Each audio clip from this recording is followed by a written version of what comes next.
I would want the board to approve that, or maybe have Linda sign it. Somebody, the board should probably approve who's ever going to sign it. Yeah, we would appreciate all this support. I mean, trees are not controversial. Everybody likes trees, and they are important in our environment. So I mean, that would be really great if we could do that, Ted. Thank you so much for. Okay, thanks, Terry. Mm-hmm. Thanks, Terry. Thanks.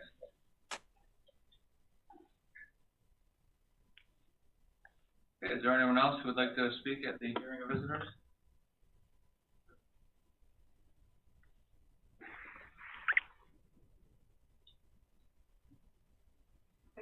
All right. If there's nobody else, we will close this hearing of visitors. Now, we don't have any resolutions, and we don't have anything else on the agenda, so we do have a second hearing of visitors. Is there anybody who spoke that would like to speak again? Well, I mean, they can. I mean, if they would like to. If there's somebody else who would like to speak again, you're more than welcome to. Please raise Boy, this is a first. I've never seen this before. I know. Well, we tackled so much in the past that we would do a relaxing evening. Oh, we do have a number. Okay, fine.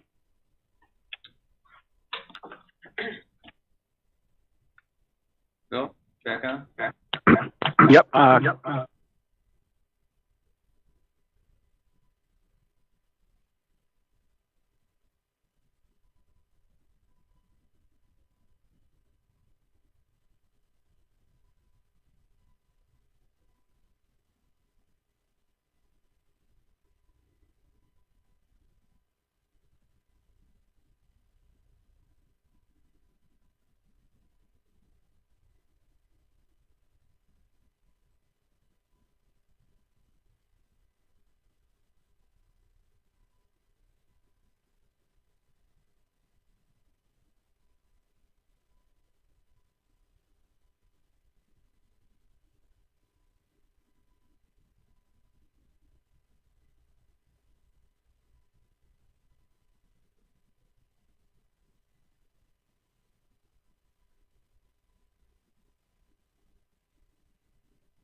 there's, they keep talking about that on the news, but nothing's really being said about what's being changed.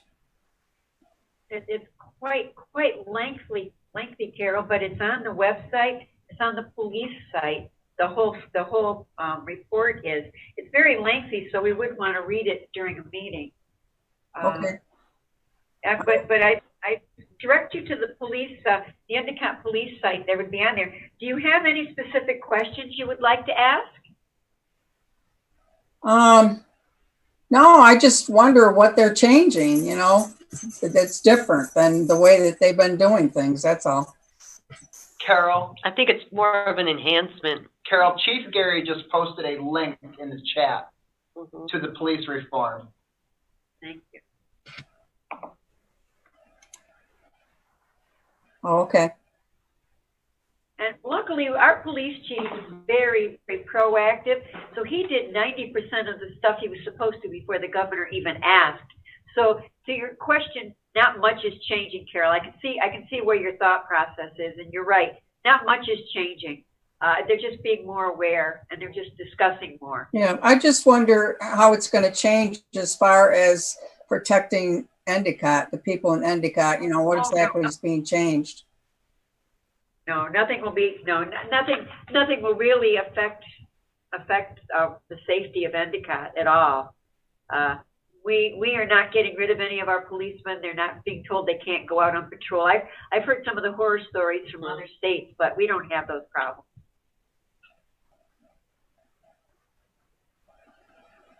Okay, I just know that they, it's across the whole country that they're trying to work on police reform, and a lot of it's been said about defunding the police and everything. We need our police department without a doubt. I mean, I don't see how there could be any kind of control with violence unless we had our police force. I totally agree with you. And we have Police Chief Gary on, so maybe he would like to speak to you a little bit to make you realize we're still safe. Chief Gary, would you mind talking to Carol? Hi, sure. So in talking about the plan, there aren't major changes from a reducing the police force end of things or reducing our manpower or anything like that. Actually, the committee has recognized just the opposite for the most part, that trying to increase the police department for a lot of different reasons would be good. One of the misconceptions about the plan, I think, that I've heard a couple times is that whatever's in this plan is an absolute must that has to be adopted by the village board. And that's not really the case. So the way I like to describe the plan is it's sort of like, it's where we want to go to or where we want to be, kind of like the light on the top of the hill where we want to get ourselves to. But just to talk about a couple of things that I think are some of the most important things in the plan.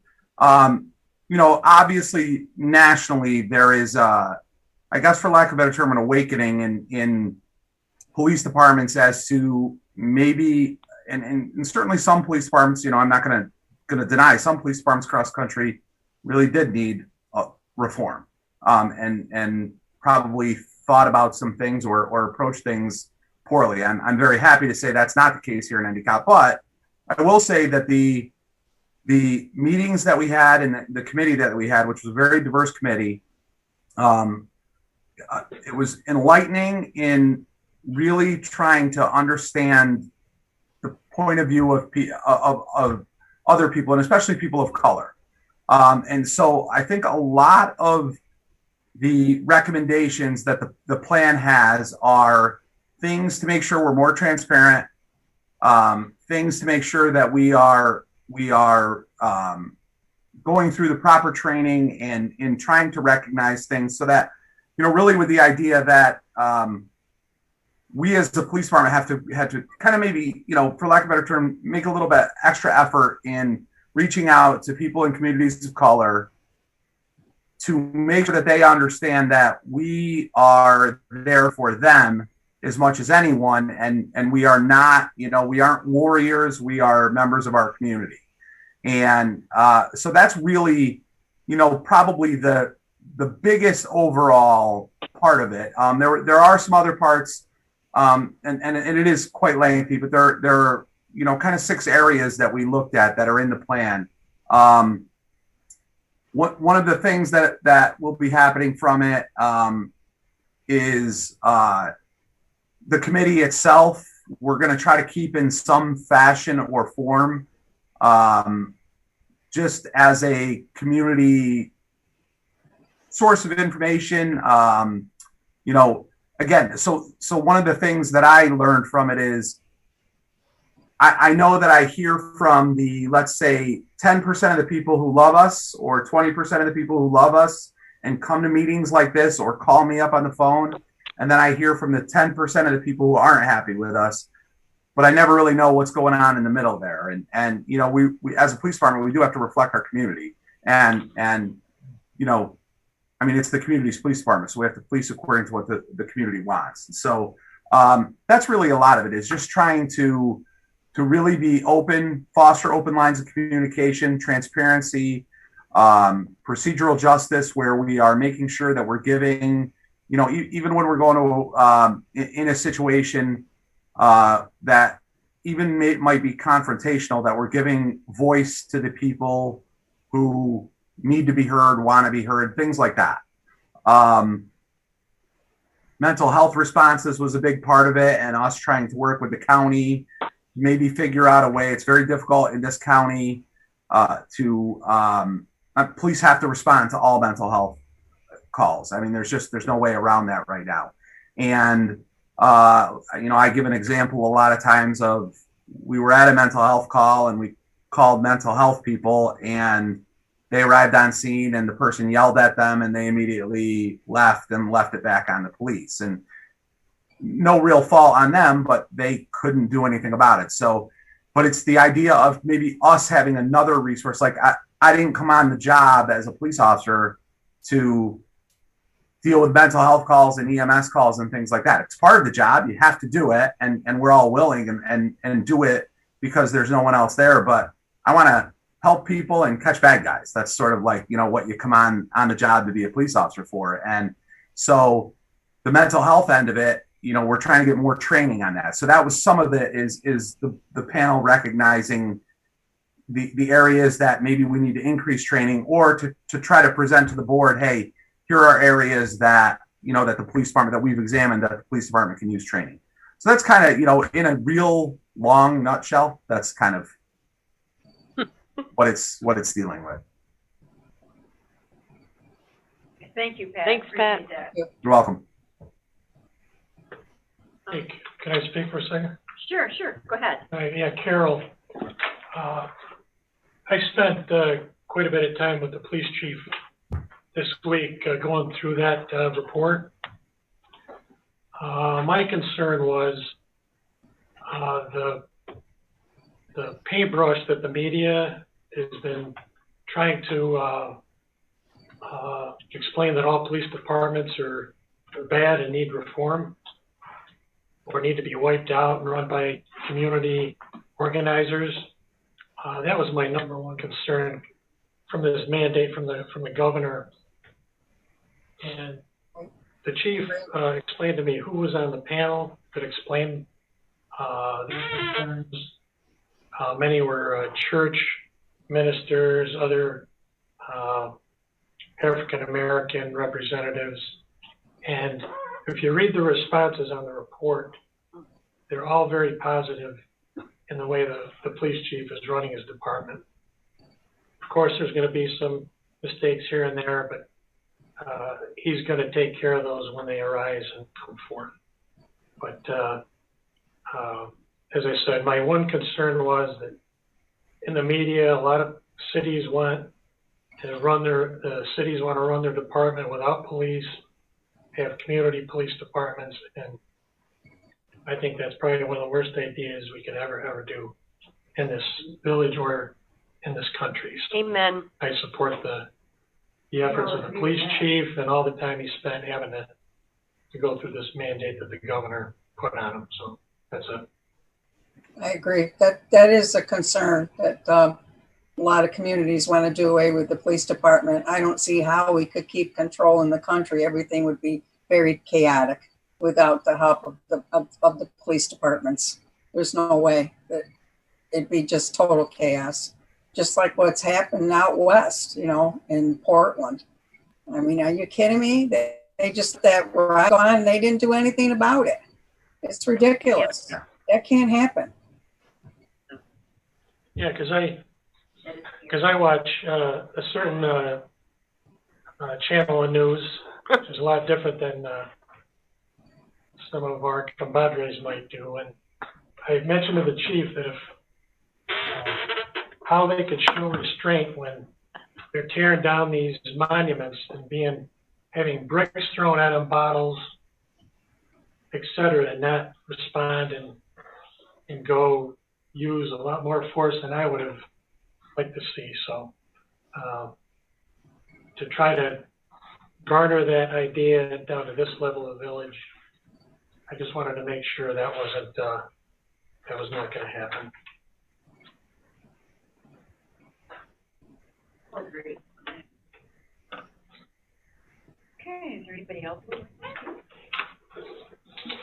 Anyone else like to speak at the second hearing of visitors?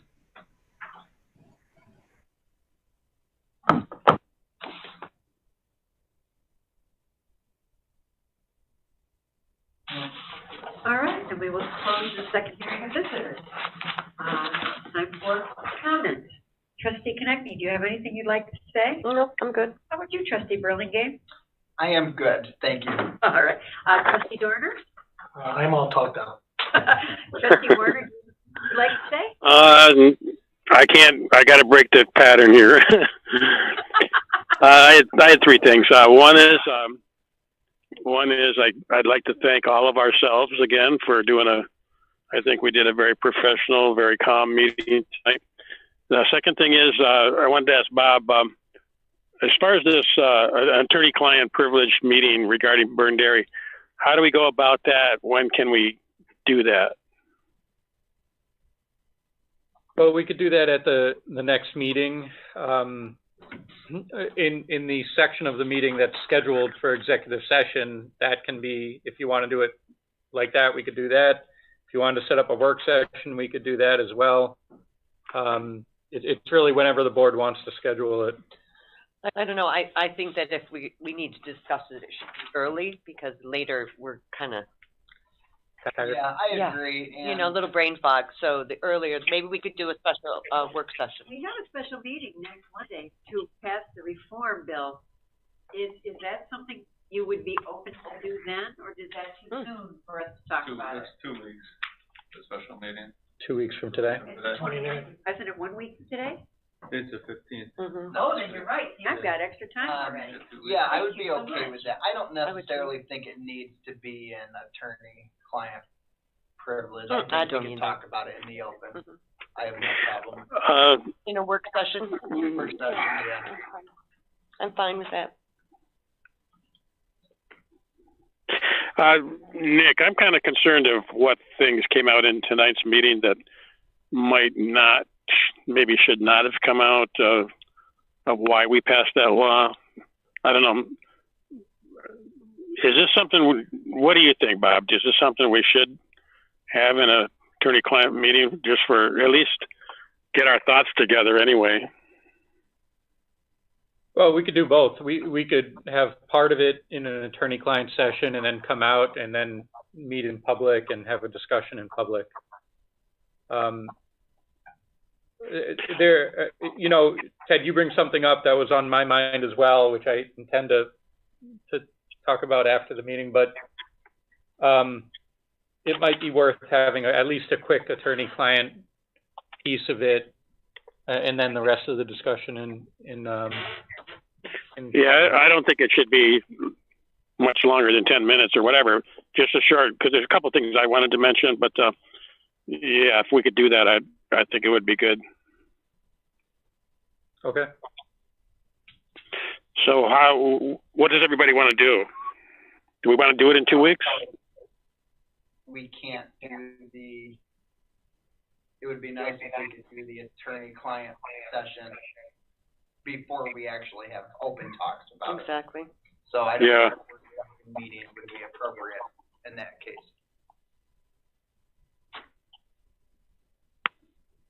Wait, say that again, Nick? I think we would want to do the attorney-client session before we had an open discussion, if that's how we wanted to. Oh, yeah, definitely. So I wouldn't want to have a work session discussion prior to the attorney-client session, if that makes sense. Yes, I agree. And can we do that on that March 29 special meeting? Yeah, we can do it right there at that meeting. We could have a quick attorney-client session and then reconvene in public and have a discussion in public. Right, sure. Okay. Okay, so we'll put that on for the March 29. And then I had one other item to mention. I see, let's see, is Patty Patakula still on? I'm not sure if she's still on. I don't think so. I don't see her. Anyway, we had one of our friends who passed away this weekend. He was president of the class that Patty Patakula was in 1963. So I wanted to, and that was my class also. And so I did want to give our condolences to Pat Bendert and Pat Bendert's family, and that we do remember him. He's a great guy.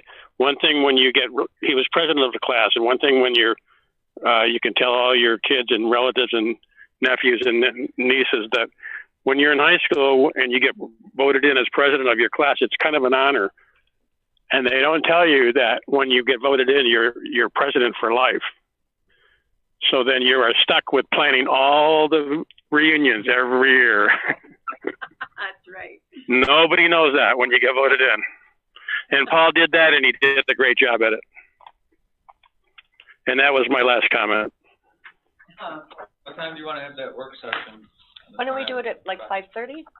But are we going to do a work session first? Do you want to just have the meeting at 6? We'll have the meeting and we'll discuss the police reform and take care of that business, and then go into executive session. Okay. Is that Yeah, agreeable? we can do that and then come back out. Yeah. Anyway. Right, because coming in at 6 is nice. I would rather, if you don't mind. Yeah, I agree with Linda. Okay. All right. Are we good? We're Everybody good. I make a motion to adjourn. I'll second that. Woo. Everybody in favor? Aye. Yeah. A voice vote. Voice vote. Well, I figured for agenda we could do that. For adjourning we could do it.